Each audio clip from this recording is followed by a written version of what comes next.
আসসালামু আলাইকুম, আশা করি সবাই ভালো আছেন। ভালো থাকার অবশ্য খুব একটা কথা নয় আপনি যদি বাংলাদেশের সমর্থক হন, কারণ বাংলাদেশ ওয়েস্ট ইন্ডিজের সঙ্গে তাদের সিরিজটা কিন্তু হেরে গেছে। দ্বিতীয় যে T20I ম্যাচটা ছিল সেটাও বাংলাদেশ 14 রানে হেরে গেছে। 149 করেছিল ওয়েস্ট ইন্ডিজ, বাংলাদেশের টার্গেট ছিল 150 এবং বাংলাদেশ সেই রানটাও চেস করতে পারেনি। মাত্র 135 রানে বাংলাদেশের 20 ওভারের ইনিংসটা গুটিয়ে গেছে। এখন ম্যাচের ভেতরে যদি ঢুকে হাইলাইট কিছু পারফরমেন্স অবভিয়াসলি ছিল, কিছু ইম্পর্টেন্ট মোমেন্টস ছিল যেগুলো আপনারা নিশ্চয়ই যারা খেলা দেখেছেন তারা জানেন। তারপরও একটু ছোট্ট করে যদি রিক্যাপ করি, টসে আবারও ওয়েস্ট ইন্ডিজ জিতে তারা ব্যাটিংয়ের সিদ্ধান্তই নেয় এবং যেহেতু পুরনো ম্যাচটার টেমপ্লেটটা তারা ধরে রাখতে চাইছিল, তারা বুঝতেই পারছিল যে বাংলাদেশের ব্যাটাররা রান চেজে বেশ দুর্বল এবং তারা সেটা হয়তো করতে কমফোর্টেবল নন, এবং সে কারণেই ওয়েস্ট ইন্ডিজ নিজেরাই আগে ব্যাট করেছে। বাংলাদেশকে কোনোভাবেই টার্গেট সেট করতে দেওয়া তাদের মুখ্য উদ্দেশ্য ছিল না এবং একটা ফ্লাইং স্টার্ট তারা পেয়েছে। 1 রানে প্রথম উইকেটের পতন ঘটেছিল, কিং আউট হয়ে গেছেন, তবে তারপর শাই হোপ এবং অ্যাথেনিজ মিলে 100+ একটা পার্টনারশিপ করেছেন। 106 রান পর্যন্ত সেই পার্টনারশিপটা নিয়ে গিয়েছিলেন এবং সেখানে দ্বিতীয় উইকেট পতনের পর হঠাৎ করে আবার ম্যাচের মোমেন্টামটা ঘুরে যায়। নাসুমের বেসিক্যালি সেই ওভারটা ছিল যে ওভারটায় তিনি জোড়া উইকেট হানেন এবং প্রায় হ্যাট্রিক করে ফেলেছিলেন। এরকম হ্যাট্রিকের সুযোগ আরও একটা চলে এসেছিল মুস্তাফিজের সামনে, তিনিও সেই হ্যাট্রিকটা পাননি। তবে মুস্তাফিজ নাসুম বলতে গেলে দুর্দান্ত বোলিং করেছেন। রিশাদ হোসেন প্রথম ওভারে এক্সপেন্সিভ ছিলেন, তবে আবারও তিনি প্রমাণ করেছেন যে আসলে একজন লেগ স্পিনার থাকলে একটা দলের কতটুকু সুবিধা হয়, এবং রিশাদ এসে তিনিও 2টো উইকেট পেয়েছেন শেষ দিকটায়। ওয়েস্ট ইন্ডিজ যেখানে 106 রানে ছিল, তাদের রান ওভার প্রতি প্রায় 10 করে রান তুলছিল, শাই হোপ এবং অ্যাথেনিজ উঠছিলেন, সেই জায়গা থেকে বাংলাদেশের বোলাররা ফিল্ডাররা মিলে রাশটা টেনে ধরেছেন। দারুণ কিছু ক্যাচিং হয়েছে, গ্রাউন্ড ফিল্ডিং ভালো হয়েছে, বোলাররা শেষ 10 ওভারে এসে খুব ভালো বোলিং করেছেন এবং সবকিছু মিলিয়ে যখন ওয়েস্ট ইন্ডিজ মাত্র 149 রান করেছে তখন কিন্তু মনে হয়েছে যে না, এই ম্যাচটা বাংলাদেশের হাতছাড়া করার সুযোগ নেই। এই ধরনের উইকেটে 150 আমার মনে হয় যে করা উচিত এবং করে ফেলা দরকার। বাংলাদেশের জন্য তো খুবই প্রয়োজন ছিল, কারণ এই ম্যাচটা না জিততে পারলে সিরিজটাই হাতছাড়া হয়ে যাবে। তো বাংলাদেশ নামলো ব্যাটিংয়ে। আমি এই ম্যাচের শুরুর আগে একটা প্রেডিক্টেড 11-এর আইডিয়া দিচ্ছিলাম। আমি বলছিলাম যে এই ম্যাচে জাকের আলী অনেককে দেখার একটা প্রবল সম্ভাবনা আমাদের নিশ্চয়ই আছে, যেহেতু লেট অর্ডারে জাকের আলী অনেককে না রাখার পরও বাংলাদেশ জিততে পারছে না। নুরুল হাসান সোহান তাকে আজকে ড্রপ করে জাকের আলী অনেককে প্রথম একাদশে রাখা হয়েছিল এবং বাদবাকি কোনো পরিবর্তন ছিল না। তার মানে শামীম পাটোয়ারিকে কিন্তু আমরা আবারও তার পজিশনেই দেখেছি। তার উপর টিম ম্যানেজমেন্ট আরও একটা ম্যাচের জন্য আস্থা রেখেছেন এবং আশা করছিলেন যে তিনি কিছু একটা করে দেখাবেন। যাই হোক, এই হচ্ছে লেট অর্ডার ব্যাটারদের ঘটনা। প্রথম দিকে কি হয়েছে, আমি কিন্তু আমার প্রেডিক্টেড 11-এ বলছিলাম যে পারভেজ ইমনকে স্টার্টিং 11 নিয়ে আসা হোক এবং তানজিদ তামিমের সঙ্গে তার যে একটা এক্সপ্লোসিভ পার্টনারশিপ হচ্ছিল, আমরা দেখছিলাম নিয়মিত বাংলাদেশ কিন্তু পাওয়ার প্লেটা ভালো কাটাচ্ছিল। একটা করে উইকেট হারালেও পাওয়ার প্লেটা বাংলাদেশের ভালো যাচ্ছিল, কারণ দুজনে দুই এন্ড থেকে মেরে খেলা শুরু করেন এবং প্রতিপক্ষও জানে যে তারা অ্যাটাক করবেন, এবং এই দুই বাহাতির উপর ভর করে বাংলাদেশ বেশ কয়েকটা ম্যাচে ভালো স্টার্ট পেয়েছে, সেটা আগে ব্যাট করে হোক রান চেস করে হোক। তবে পারভেজ ইমনকে সুযোগ দেওয়া হয়নি। আবারও সাইফ হাসান তিনি ওপেন করেছেন তানজিদ তামিমের সঙ্গে। Saif is a good player, but আমার ঘটনাটা হচ্ছে যে যে একটা সেট টেমপ্লেট অলরেডি ছিল, সে একটা উইনিং কম্বিনেশন অলরেডি ছিল, যে পার্টনারশিপটা দিয়ে আপনি বহু ম্যাচ ভালো পারফর্ম করছিলেন পাওয়ার প্লের ভেতরে, সেই পার্টনারশিপটা আপনি কেন ভাঙলেন আর কি। এখন ভেঙেই যখন ফেলেছেন, সাইফ হাসান ওপেনিংয়ে আসার পর থেকে আমরা কিন্তু রিসেন্ট সময় দেখছি তিনি একটা ম্যাচে ক্লিক করলো, বাকি দুটো ম্যাচে ফ্লপ করছেন। আজকেও কিন্তু সাইফ ইনিংসটা বেশি লম্বা করতে পারলেন না, বড় শট খেলতে গিয়ে পাওয়ার প্লের ভিতর আউট হয়ে গেছেন। But he is an inform batter. I guess at least top অর্ডারের যে 4 জন আছে তাদের মধ্যে তো 1-2 জনকে লাইসেন্স দেওয়াই যায় মারার জন্য। সাইফ আজকে আবারও ফ্লপ করেছেন। প্রথম ম্যাচেও 8 রান, এই ম্যাচেও তিনি খুব একটা বেশি ভালো কিছু করতে পারেননি, 11 বল থেকে 5 রান করে আউট হয়ে গেছেন। তানজিদ তামিম এক প্রান্তে খেলছিলেন বটে, বাট চান্সলেস ছিল ব্যাপারটা এরকম না। ওয়েস্ট ইন্ডিয়ান ফিল্ডাররা বেশ কিছু মিসড অপরচুনিটিস তাদের ফেস করতে হয়েছে। তানজিদ তামিম কয়েকবার জীবন পেয়েছেন, এরপর লিটন দাস এসে তিনিও 2-1বার জীবন পেয়েছেন। মানে ফিল্ডিং ওয়েস্ট ইন্ডিজের খুব একটা ভালো ছিল না, স্পেশালি ক্যাচিংটা, এবং বাংলাদেশ সেটার ফায়দা লুটে নিবে আমার কাছে মনে হচ্ছিল। যে একটা পর্যায়ে লিটন এবং তানজিদ তামিম যখন একটা স্টেবল বেস পেয়েছিলেন, পাওয়ার প্লেতে বাংলাদেশ 37 করেছে 1 উইকেট হারিয়ে, যখন 10 ওভার শেষ হয়ে যায় সেই সময় লিটন আউট হয়ে গিয়েছিলেন এবং 10 ওভার শেষে বাংলাদেশের রান ছিল 65। তার মানে শেষ 10 ওভারে 85 রান তুলতে হবে, হাতে আছে আপনার 8টা উইকেট। 8 উইকেট হাতে থাকার পরেও বাংলাদেশ সেই 85 রান কিন্তু তুলতে পারলো না। দিন শেষে 14 রানে ম্যাচটা বাংলাদেশের হারতে হয়েছে। এবং আবারও সেখানে একটা বিশাল বড় অপ্রয়োজনীয় ঘটনা আমরা কিন্তু ঘটতে দেখেছি বাংলাদেশের ব্যাটিং ইনিংসে, যে অনেকক্ষণ যাবৎ ডট খেলে এতগুলো বলকে সম্মান জানিয়ে সিঙ্গেলস ডাবলসের উপর নির্ভর না করে একটা পয়েন্টে গিয়ে দেখা গিয়েছে যে বাংলাদেশকে বাউন্ডারি ছাড়া আর কিছু করার উপায় নেই, বাউন্ডারি মারতেই হবে। এবং যখনই খোলস ছেড়ে যেই ব্যাটারি বাউন্ডারি মারতে গিয়েছেন তিনিই আউট হয়ে গেছেন। মানে আমরা যে নেটে পাওয়ার হিটিংয়ের প্র্যাকটিস করি, আমরা যে এই বছর নাকি ছক্কার ফুল ঝুরি ছুটিয়ে দিয়েছে, আমরা করেছিও তাই, সত্য কথা এটা। এই ছক্কাগুলো কাজের সময় কিন্তু আসছে না। এই যে প্র্যাকটিসে জাকের আলী অনেকের ছক্কার ফুল ঝুরি আমাদেরকে 2 দিন ধরে দেখানো হলো, প্রত্যেকটা মিডিয়া সেই ব্যাপারগুলো তুলে ধরছিলেন যে জাকির আলী নেটে ছক্কা পিটিয়ে বল গ্যালারির বাইরে, মাঠের বাইরে পাঠিয়ে দিচ্ছেন। যখন জাকির আলী নামলেন, তার শুরুর দিককার স্ট্রাগলটা আপনারা যারা দেখেন নাই তারা হয়তো বুঝতে পারবেন না। বলে ব্যাটে কানেকশন করতে পারছিলেন না তিনি। তানজিদ তামিম ব্যাটার সেট হয়ে গেছেন, সেট হয়েও তিনি মিস টাইমিং এর পর মিস টাইমিং করে যাচ্ছেন। অর্থাৎ এরকম একটা ভালো উইকেটে আমরা একটু অবাকই হয়ে গেলাম যে বাংলাদেশের ব্যাটাররা কিভাবে মিস কানেক্ট করছেন বা কানেক্ট করতে পারছেন না। এবং আমি এখানে পুরোপুরি আসলে বাংলাদেশের ব্যাটারদের শুধু দুষতে আসিনি, তাদের ক্রিটিসাইজ করতে আসিনি। আমার কাছে মনে হয়েছে যে ওয়েস্ট ইন্ডিজের বোলিংটাও কিন্তু অসাধারণ হয়েছে।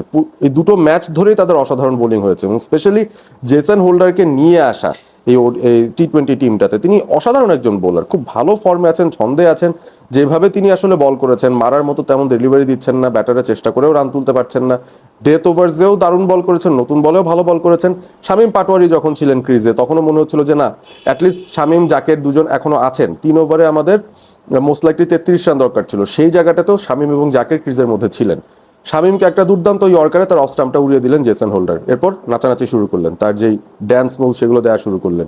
জাকের আলী অনেক অফ সাইড দিয়ে অনেক দিন বাদে মনে হলো একটা বাউন্ডারি পেয়েছেন, তিনি পয়েন্ট দিয়ে একটা 4 হাঁকিয়েছেন। পরের বলটায় অফ স্টাম্পের বাইরের বল টেনে তিনি লংয়ে খেলতে চাইলেন, ডিপ মিড উইকেটে ক্যাচ হয়ে আউট হয়ে চলে গেলেন। 17 রান করেছেন তিনি, এবং স্ট্রাইক রেট খুব একটা ভালো রাখতে পারেননি। Definitely Jaker Ali strike rate ছিল 94, অর্থাৎ 18 বল থেকে 17 রানের একটা স্ট্রাগলিং ইনিংস তিনি খেলে গেছেন। তানজিম সাকিব নাসুম ছিলেন একদম লাস্টের 2 ব্যাটার। রিশাদও আজকে ডাক মেরেছেন। অবভিয়াসলি যখন প্রয়োজন তখন তো আর আমরা জ্বলে উঠবো না, তখন আমরা আমাদের আসল চেহারাটাই দেখাবো আর কি, নেটে ছক্কা হাঁকাবো, কিন্তু যখন প্রয়োজন তখন পারবো না। বাট ওয়েস্ট ইন্ডিজকে ক্রেডিট দিতে হবে, অবভিয়াসলি শাই হোপকে ক্রেডিট দিতে হবে, তার নিজের ফর্মটা দারুণ যাচ্ছে, সেটাকে তিনি আরও একবার কাজে লাগালেন। এবং সেই সাথে যে দুজন বোলারের কথা আমি আলাদা করে বলবো, জেসন হোল্ডার একজন, আকিল হোসেন একজন। আকিল হোসেন আসলে ওয়ার্ল্ড লেভেলেই আমি বলবো ওয়ান অফ দ্য বেস্ট টি-20 bowlers that we have around. এবং তিনি একটা স্পেশাল কায়দা করে বোলিংটা করেন। আকিল হোসেন যখন বোলিং করতে আসেন, স্পেশালি ডেথ ওভার্সে, ডানহাতি ব্যাটার হলে তিনি ওভার দ্য উইকেটে আসেন, পায়ের গোড়ায় ইয়র্কার দেওয়ার জন্য একটা পরিকল্পনা তার থাকে, একটা অ্যাঙ্গেল তৈরি করেন যেন ব্যাটাররা লেগ সাইডে না খেলতে পারেন। আর যখন বাহাতি ব্যাটার আসছেন, তখন তিনি আবার তাদের জন্য রাউন্ড দ্য উইকেটে এসে তাদেরকে অফ স্টাম্পের বাইরে জোরে জোরে বল করতে থাকেন, যেখান থেকে তারা টেনে হয়তো লেগ সাইডে খেলতে পারেন না। অফ সাইড গেম যদি তাদের ভালো না হয়, তাহলে তো তাদের সাড়ে সর্বনাশ। সো খুবই চমৎকার একজন বোলার, বুদ্ধিদীপ্ত বোলার, প্রত্যেকটা বল করার আগে আগে একবার করে চিন্তা করে নেন, এবং খুবই ভালো বল করেছেন। আমি বলবো ওয়েস্ট ইন্ডিজ ডিজার্ভ করে এই জয়টা, কারণ বাংলাদেশের বোলারদের আমি বোলিংয়ের প্রশংসা করতে পারি যে 106 রানে 1 উইকেট ছিল, সেখান থেকে ওয়েস্ট ইন্ডিজকে 149 রানের মধ্যে আটকে দেওয়া 20 ওভারে 4টিখানি কথা ছিল না। Fantastic bowling performance, fantastic fielding performance বাংলাদেশের বোলার ফিল্ডারদের কাছ থেকে। তবে ওয়েস্ট ইন্ডিজ তার চেয়েও ভালো করেছে, বাংলাদেশের ব্যাটিং ভালনারেবিলিটির পুরো সুবিধাটা তারা নিয়েছে, এবং বাংলাদেশের এক একজন হার্ড হিটিং ব্যাটার যারা কিনা ছক্কা মারার ওস্তাদ, ছক্কা মারতে পটু, নেমে 6 হাঁকাবেন, নেমেই অনেক কিছু করে দেবেন, সবাই ডিপে ক্যাচ দিয়ে ফিরে যাচ্ছেন, সবাই বোল্ড হয়ে ফিরে যাচ্ছেন, সবাই মিস টাইম শট খেলে আউট হয়ে যাচ্ছেন ডিপারে। কনফিডেন্স রাখার মতো একজন ব্যাটারকে আমরা খুঁজে পাচ্ছি না।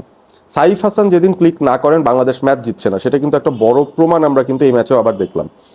আফগানিস্তান সিরিজটায় আমরা কিন্তু মিডল অর্ডার, লেট মিডল অর্ডারকে সময় মতো ক্লিক করতে দেখেছি। অন্তত নুরুল হাসান সোহান কিছু রান পেয়েছেন, একটা ম্যাচে জাকের আলী রান পেয়েছিলেন, নিচের দিকের ব্যাটাররাও কিছু কন্ট্রিবিউশন করেছেন।